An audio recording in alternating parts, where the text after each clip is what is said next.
Good morning, boys and girls. I just wanted to explain this to you because I think it's a little bit tricky.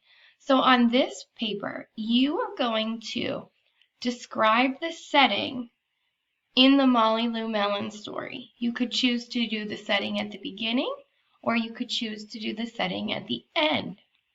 Keep in mind that setting is where and when. So you're going to draw one of the settings as best you can, and then on this portion, it says the blank. You're going to say the setting is, and this would be where. You're going to write where here. So wherever the setting was in Molly Lou Mellon, that's what you're going to write on that first line.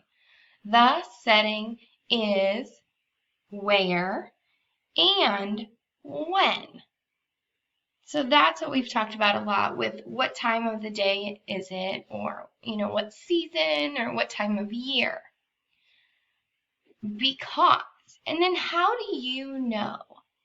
Did the illustrations at the beginning of the book tell you?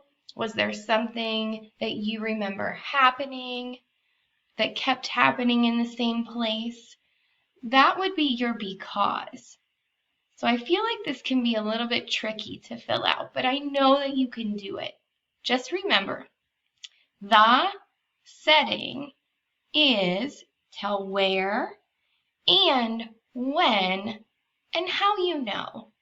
How did you know that that's what that was? And make sure you make it a very nice sentence with correct punctuation and uppercase letters. But that's all for today. So I know you will do a really nice job with this assignment, and I can't wait to read your answers. So I will see you soon. Bye.